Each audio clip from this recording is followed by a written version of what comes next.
القرآن يوحدنا لطريق الخير يوجهنا الله تعالى أنزله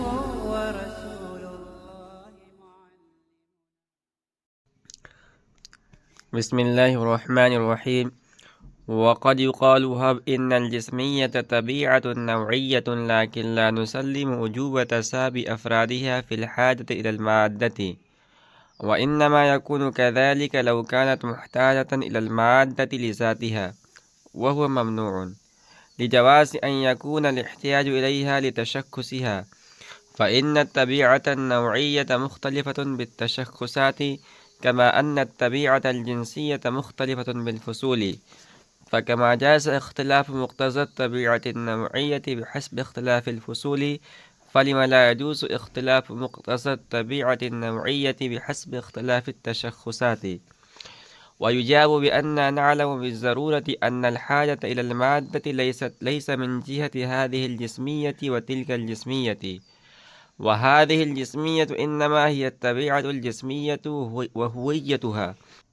فلما لم يكن للهوية دخل في الحاجة إلى المادة كان الحاجة إلى المادة لا يعرضها إلا لذاتها. فتأمل. وقد يقال، اور کبھی اعتراض کیا جاتا ہے، اب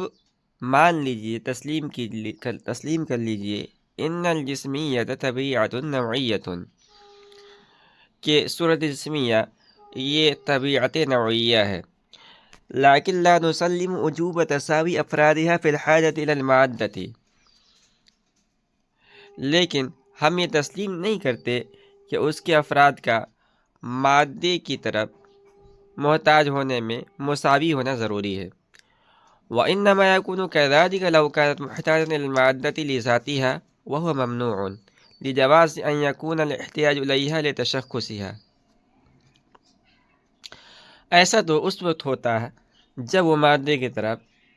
اپنی ذات کی وجہ سے محتاج ہوتی، حالانکہ ممنوع ہے اس بات کے ممکن ہونے کی وجہ سے کہ صورت جسمیہ کو مادے کی طرف احتیاج اپنے تشخص کی وجہ سے ہو۔ فإن الطبيعة النوعية مختلفة بالتشخصات كما أن الطبيعة الجنسية مختلفة بالفصول، فكما جاز اختلاف مقتضى الطبيعة النوعية بحسب اختلاف الفصول،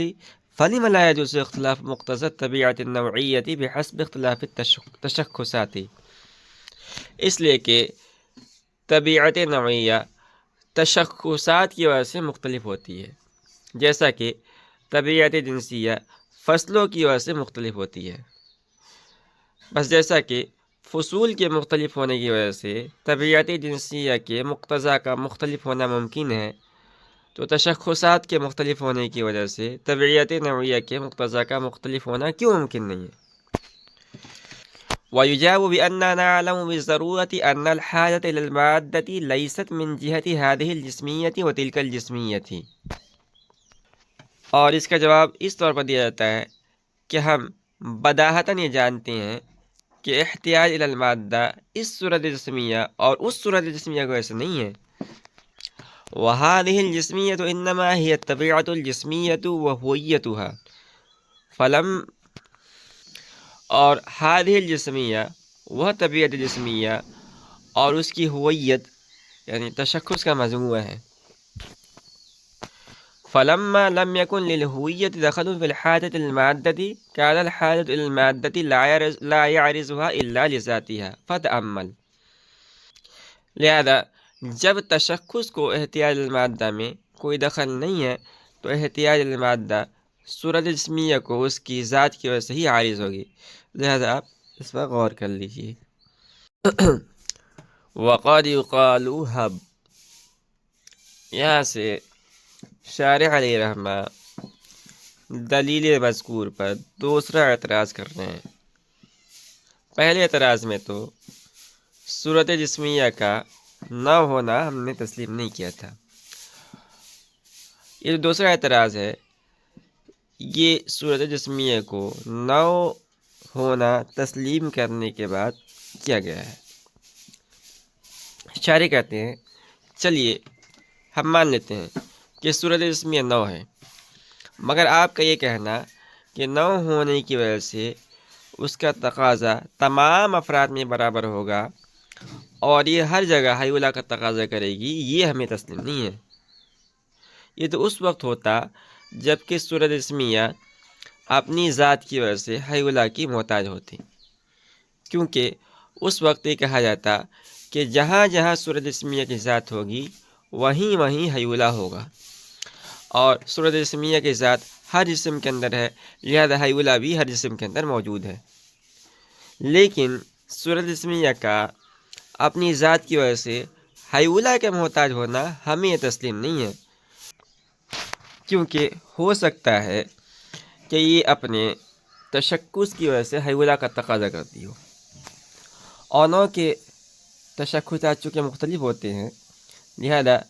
صورت جسمیہ کا تقاضا 9 ہونے کے باوجود تمام افراد میں متحد نہیں ہوگا۔ اگر بعض جگہ ایک تشخص کی وجہ سے وہ حیولہ کا تقاضا کرے گی تو دوسری جگہ اس تشخص کے نہ پائے جانے کی وجہ سے حیولہ کا تقاضا نہیں کرے گی، اس لیے کہ جس طرح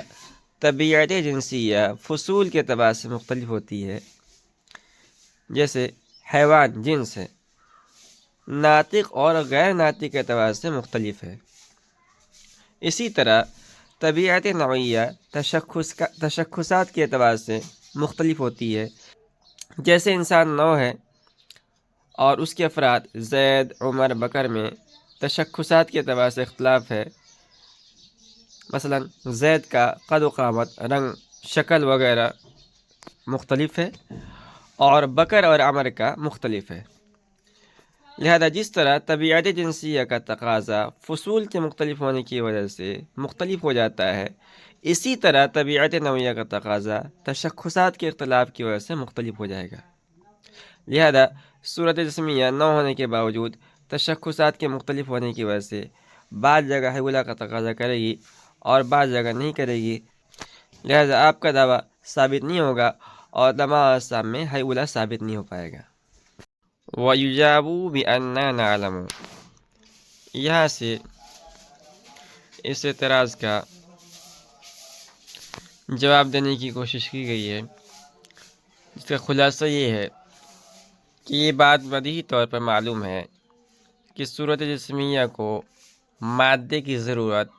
تشخصات کی وجہ سے نہیں ہوتی ہے، جس کو شارح نے اس طرح تعبیر کیا ہے کہ مادے کی ضرورت اس جسمیت اور اس جسمیت کی وجہ سے نہیں ہوتی ہے۔ اس کے بعد پھر ہادہ الجسمیہ کا مطلب بیان کیا ہے کہ ہادہ الجسمیہ صورت جسمیہ کی طبیعت اور اس کی ہوئیت یعنی تشخص کے مجموعے کو کہتے ہیں، جس کا خلاصہ یہ نکلا کہ صورت جسمیہ کو مادے کی ضرورت اس کے تشخص کی وجہ سے نہیں ہوتی ہے، اور وجہ اس کی یہ ہے کہ اگر تشخص کی وجہ سے یہ مادے کی محتاج ہوتی تو تشخص کے زوال سے مادہ کا زوال ہو جانا چاہیے تھا، حالانکہ ایسا نہیں ہوتا ہے۔ مثال کے طور پر کوئی نرم چیز جیسے موم کو لے لیجئے، اگر وہ مربع شکل کی ہو اور اس کو مثلث شکل میں ہمیں تبدیل کرنا ہے اور اس کو ہم نے نرم کر کے مثلث بنا دیا مربع کو، تو یہاں دیکھیے صورت جسمیہ کا ایک تشخص زائل ہو گیا، مگر مادہ یعنی موم یہ جوں کا توں باقی ہے، وہ زائل نہیں ہوا۔ معلوم یہ ہوا کہ احتیاج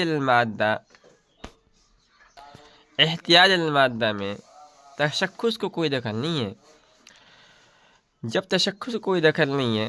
تو ظاہر ہو گیا کہ احتیاج المادہ صورت جسمیہ کو اس کی ذات کی وجہ سے ہی عارض ہوتی ہے، لہذا تمام اجسام میں حیولہ ثابت ہو جائے گا۔ یہ جواب دینے کی کوشش کی ہے، اور اس جواب کو ذکر کرنے کے بعد شارح نے فتعمل کا لفظ ذکر کیا، یعنی اس جواب کے اندر آپ غور کر لیجیے، اور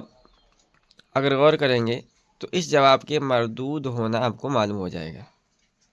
اس طور پر کہ فلاسفہ کے نزدیک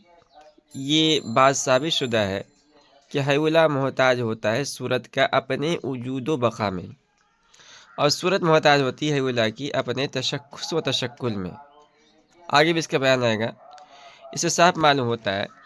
کہ صورت اپنے تشخص کی وجہ سے ہی حیولا کی محتاج ہوتی ہے۔ لہذا جو دعویٰ کیا گیا ہے وہ فلاسفہ کی اس تصریح کا بظاہر انکار ہو جائے گا جب تک کہ اس پر کوئی دلیل یعنی کوئی معتبر دلیل قائم نہ کی جائے۔ اور جو مثال ذکر کی ہے مجیب نے کہ موم کی شکل بدلنے کی وجہ سے مربع کو ہم نے مثلث بنا دیا، تو اس کے جواب یہ ہے کہ موم کی شکل بدل دینے سے مطلق تشخص کا زوال نہیں ہوتا ہے، ایک تشخص کا زائل ہو کر بلکہ ایک تشخص زائل ہو کر دوسرا تشخص آ جاتا ہے۔ پہلے مربع والا تشخص تھا اور جب ہم نے اس کو نرم کر کے مثلث بنا دیا تو اب مثلث والا تشخص آ گیا، اس لیے مادہ باقی رہتا ہے، زائل نہیں ہوتا ہے۔ اگر ایک تشخص ختم ہو کر دوسرا کوئی تشخص اس کو لاحق نہ ہو تو مادہ بھی موجود نہیں رہے گا بلکہ وہ شہی معلوم ہو جائے گی۔ معلوم ہوا کہ احتیاج المادہ میں تشخص کو دخل ہے۔